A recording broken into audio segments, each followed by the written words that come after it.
추억을 봉인한 타임캡슐. 그 안에 숨겨진 섬뜩한 살인 도구의 미스터리. 순수한 동심의 상징이어야 할 타임캡슐이 끔찍한 살인 사건의 도구가 되어 돌아왔습니다.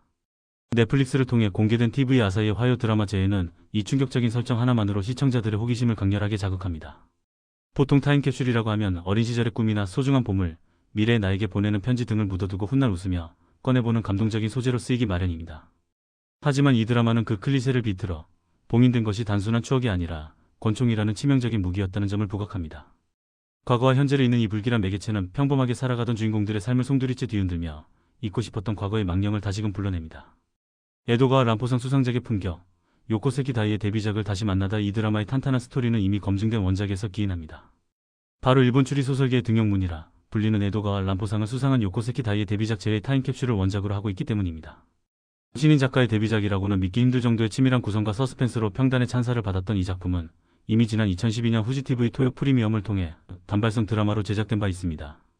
그리고 10년이 훌쩍 지난 지금 TV 아사히를 통해 새로운 호흡과 캐스팅으로 리메이크되었습니다. 명작은 시대가 변해도 그 가치가 변하지 않는 법이기에 다른 방송사에서 다시금 드라마화했다는 사실만으로도 이 작품이 가진 서사의 힘과 재미는 보장된 것이나 다름없습니다. 평화로운 산속의 총성, 내 아이의 운명을 바꾼 그날의 기억. 이야기의 시작은 과거로 거슬러 올라갑니다.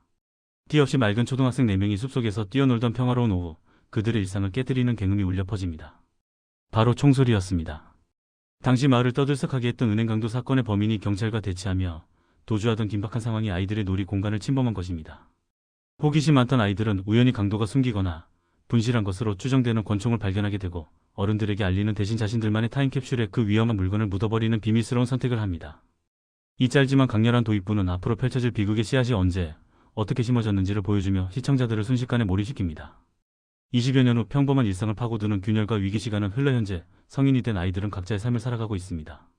주인공 이와모토 마키코 이노우의 마오부는 한 아이의 엄마이자 평범한 주부로 살아가고 있지만 그녀의 일상은 아들의 일탈로 인해 순식간에 지옥으로 변합니다. 아들이 마트에서 물건을 훔치다 사장에게 현장에서 적발된 것입니다. 단순한 훈육으로 끝날 수 있었던 이 사건은 마트 사장의 탐욕과 만나면서 걷잡을 수 없는 방향으로 흘러갑니다. 아이의 미래를 걱정하며 사색이 된 마키코의 모습은 과거의 비밀을 간직한 채 현재를 지키려 애쓰는 그녀의 불안한 심리를 대변하며 드라마의 긴장감을 고조시킵니다. 이혼한 부부의 재회, 아이의 미래를 담보로 한 비열한 협박. 마키코는 이 위기를 해결하기 위해 전남편이자 과거 타임캡슐을 함께 묻었던 초등학생 4인방 중 한 명인 키우하라 케이스케 세토 야스시 세토코지 분에게 도움을 청합니다. 이혼했지만 아이 문제로 다시 뭉친 두 사람에게 마트 사장은 본색을 드러냅니다. 아이가 사립중학교 입학을 앞두고 있다는 약점을 쥐고 흔들며 경찰에 신고하지 않고 CCTV 영상을 삭제하는 조건으로 무려 30만 엔이라는 거액을 요구한 것입니다. 부모로서 아이의 앞길을 막을 수 없다는 절박함에 두 사람은 굴욕적인 요구를 받아들일 수밖에 없었고 돈을 마련해 건네주며 사건을 무마하려 합니다. 살해당한 마트 사장, 그리고 현장에서 발견된 과거의 탄피돈을 건네고 모든 것이 해결되었다고 안도하려던 찰나 충격적인 소식이 들려옵니다. 바로 그 마트 사장이 누군가에게 살해당한 채 발견된 것입니다. 더욱 경악스러운 것은 살해 도구가 권총이었다는 점, 그리고 현장에서 발견된 탄피가 과거 은행 강도 사건 때 사용되었던 권총의 것과 일치한다는 감식 결과였습니다. 이는 곧 4명의 친구가 어린 시절 산속 타임캡슐에 봉인했던 그 권총이 누군가에 의해 다시 세상 밖으로 나왔다는 것을 의미합니다. 묻혀 있어야 할 과거가 현재의 살인 사건을 불러온 순간 단순한 협박 사건은 꼬리에 꼬리를 무는 연쇄적인 미스터리 스릴러로 장르를 전환합니다. 형사가 되어 돌아온 친구, 우정과 의무 사이의 딜레마. 이 기묘한 살인 사건을 담당하게 된 형사는 다름 아닌 히나주니치 타케우치 료마분입니다. 그 역시 과거 권총을 함께 묻었던 4명의 친구 중 한 명이었습니다. 사건 이후 동네를 떠나 형사가 된 그는 범행에 사용된 총기가 자신들이 묻었던 그 물건임을 직감하고 혼란에 빠집니다. 수사망을 좁혀갈수록 용의선상에 오르는 것은 자신의 소꿉친구들이자 공범들입니다. 여기에 마지막 한 명인 사쿠마 나오토와 타나베 다이치분까지 사건에 얽히게 되면서 뿔뿔이 흩어졌던 4명의 친구는 살인사건의 용의자와 형사, 그리고 목격자라는 비극적인 형태로 재해하게 됩니다. 누가 거짓말을 하고 있는가? 무너지는 신뢰와 심리전. 드라마의 핵심은 도대체 누가, 왜 권총을 꺼냈는가? 에 있습니다. 타임캡슐을 열어 권총을 꺼낼 수 있는 사람은 오직 그 장소를 알고 있는 4명뿐입니다. 마키코와 케이스케는 자신들이 마트 사장에게 돈을 주고 입막음을 했다는 사실이 형사인 주니치에게 발각될까 두려워 거짓말을 합니다. 주니치 역시 친구들을 의심하면서도 그들을 보호하고 싶은 마음과 형사로서의 직업 윤리 사이에서 갈등합니다. 세상에 나올 이유가 없었던 권총의 등장은 4명 사이에 견고했던 우정의 금을 가게 하고 서로가 서로를 의심하게 만드는 치열한 심리전으로 이어집니다. 첫사랑을 향한 의심, 그리고 날카로운 외부자의 시선. 상황을 더욱 복잡하게 만드는 것은 감정의 문제입니다. 형사 주니치에게 용의자 마키코는 단순한 친구를 넘어선 첫사랑이었습니다.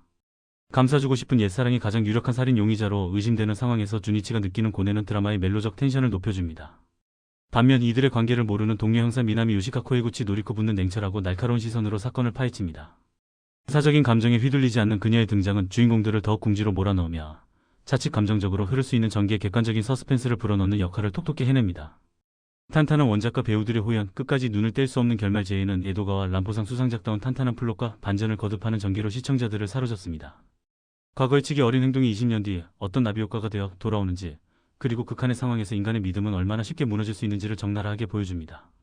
이노우에 마오, 타케우치 료마 등 일본을 대표하는 연기파 배우들의 섬세한 감정 연기는 캐릭터의 입체감을 더하며 몰입도를 높입니다. 과연 타임캡슐을 연 범인은 누구인지, 그리고 마트 사장을 죽인 진짜 범인은 친구들 중에 있는 것인지, 그 진실을 확인하기 위해서라도 마지막 회까지 정주행을 멈출 수 없게 만드는 매력적인 드라마입니다.